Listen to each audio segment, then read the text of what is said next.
여러분 안녕하세요. 편안하게 들으면서 배우는 EBS 사자성어의 곽동훈입니다. 오늘은 또 어떤 사자성어를 배울지 기대되시나요? 그럼 시작해보죠. 여러분, 여름 하면 뭐가 떠오르세요? 바다? 더위?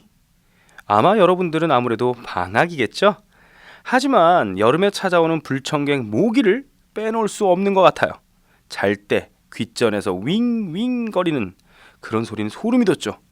특히 최근 지카 바이러스를 옮기는 모기 때문에 지구촌이 들썩였는데요. 신생아의 소두증을 유발하는 것으로 알려져 있죠. 리우 올림픽이 열리면서 어떤 국가에서는 심지어 여성 선수들을 참가시키지 않는 경우도 있었다고 하네요. 그런데 갑자기 왜 모기 얘기냐고요? 오늘 우리가 배울 사자성어에 모기가 등장하기 때문이죠. 오늘 배울 사자성어는 바로 견문발검입니다. 견문발검은 사소한 일에도 과도한 대응을 하는 상황을 표현하는 사자성어인데요. 앞에서 얘기한 것처럼 바이러스 감염 위험이 있다고 4년 동안 준비한 올림픽에 참가 자체를 제한하는 것은 과도한 대응이 아닌가 생각하게 되더라고요. 물론 바이러스 감염이라는 것이 사소하다고 볼 수는 없지만 말이에요. 그리고 우리는 종종 주변에서 이런 행동을 하는 사람을 보게 되기도 해요. 선생님도 학교 선생님 중에 그런 분이 계세요. 그 선생님은 말버릇처럼 이거 정말 큰일이에요 하시면서 전면 개편해야 합니다. 이것을 입에 달고 사시거든요.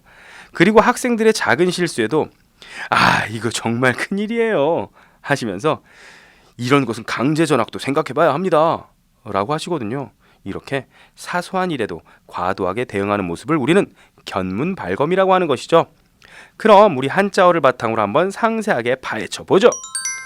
견자는 볼 견자이고요. 문자는 좀 낯설죠. 이게 바로 모기 문자예요. 발자는 뽑을 발자이고요. 우리가 흔히 사용하는 선발이라는 말이 가려서 뽑아내는 것이잖아요. 그때 사용하는 발이 이 뽑을 발자가 되는 것이죠. 그리고 검자는 칼 검자가 되네요. 네 글자를 붙여서 해석해보면 모기를 보고 칼을 뽑는다는 얘기가 되겠네요. 모기를 보고 칼을 뽑는다는 것이 뭘까요? 모기를 봤으면 모기를 잡을 만한 파리채 아니면 손바닥 이런 것으로 때려잡아도 되죠. 그런데 칼을 뽑는다는 것은 너무 과한 대응이 될 거예요.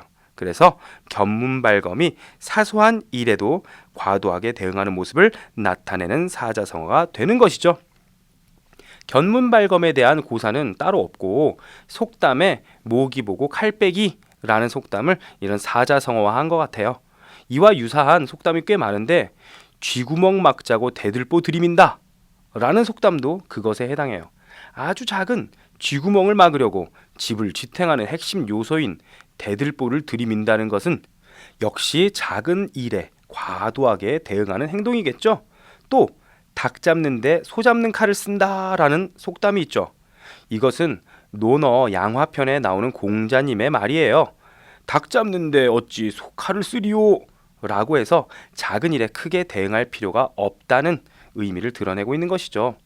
추가로 아주 작은 일에도 크게 화내는 사람의 모습을 드러내기도 해요. 모기를 보고 칼을 뽑을 정도면 엄청 화를 잘 내는 사람이겠죠? 그럼 우리 견문발검을 실제 어떻게 쓸 수 있는지 알아보죠. 아무것도 아닌 일에 명예가 걸린 것처럼 싸움을 벌이고 이제 소송까지 하겠다고? 마치 견문발검을 보는 듯하구나. 아시겠죠? 견문발검. 별것 아닌 일에 거창하게 대책을 세우거나 아무것도 아닌 일에 크게 성내는 모습을 나타내는 것입니다. 이제 두 번째 사자성어 있는데요. 자신의 상황에 잘못된 대응을 한다는 점에서 동일한 사자성어예요. 바로 당랑거철입니다. 당랑거철은 자신의 역량을 생각하지 않고 강한 상대나 되지 않을 일에 덤벼드는 무모한 행동을 비유적으로 이르는 말인데요. 앞에서 말한 것처럼 자신이 처한 상황에 적절하지 않은 그런 대응을 한다는 것으로 견문발검과 연관지을 수 있겠네요. 하지만 자신이 처한 상황에 대한 인식은 정반대일 것 같아요. 견문발검은 자신이 처한 상황을 굉장히 크게 대단하게 인식했을 때 나오는 태도이고, 당랑거철은 자신이 처한 상황이 별거 아니야, 이렇게 인식했을 때 나오는 태도가 되겠죠. 그러니까 자신의 역량을 생각도 하지 않고 강한 상대에게 덤비는 것이겠고요. 그럼 우리 한자어로 살펴보도록 하죠.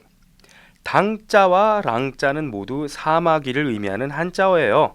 당랑 이 자체가 사마귀를 의미한다고 볼 수 있겠죠. 무술 영화 같은 데 보면 당랑권을 쓰는 무림의 고수가 나오기도 하거든요. 사마귀의 모습을 본따서 만든 권법이라고 생각하면 되겠어요. 이거 어떻게 한번 보여주고 싶은데 보여줄 순 없네요. 거자는 막을 거자로 우리가 거절하다, 거부하다 할 때 쓰이는 거예요. 철자는 바퀴자국 철자로 합쳐서 의미를 읽어보면 사마귀가 수레바퀴를 막는다는 의미가 되겠어요. 사마귀가 수레바퀴를 막으면 결국 어떻게 될까요? 수레바퀴에 깔릴 수밖에 없지 않을까요? 이런 자신과 상대의 역량을 모르고 덤비는 사마귀의 모습을 무모하다고밖에 할 수 없네요. 이런 모습이 바로 당랑거철이에요. 이 당랑거철에 관련된 고사는 많은데요. 장공이 사냥을 하러 가는데 벌레 하나가 수레바퀴에 발을 들어 치려 했어요. 장공은 수레꾼에게 저게 무슨 벌레인가? 라고 물어보니까 예, 저놈이 이른바 버마제비란 놈입니다. 저놈은 원래 앞으로 나아갈 줄만 알고 뒤로 물러설 줄 모르며 제 힘도 헤아리지 않고 상대를 업신여기는 놈입니다. 라고 했대요. 또 삼국지에서 조조가 야망을 드러내며 세력을 확장하자 어떤 사람이 원소를 중심으로 뭉쳐 조조를 무찌르고 천하의 대의를 살리자 이렇게 호소하면서 조조를 당랑거철에 비유하는 부분도 나오거든요.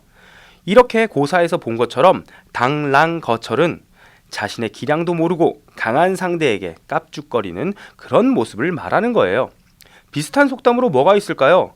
바로 하룻강아지 법무소인 줄 모른다 라는 속담이 있죠. 바로 그것이 당랑거철과 유사한 의미의 속담이 될 것 같네요.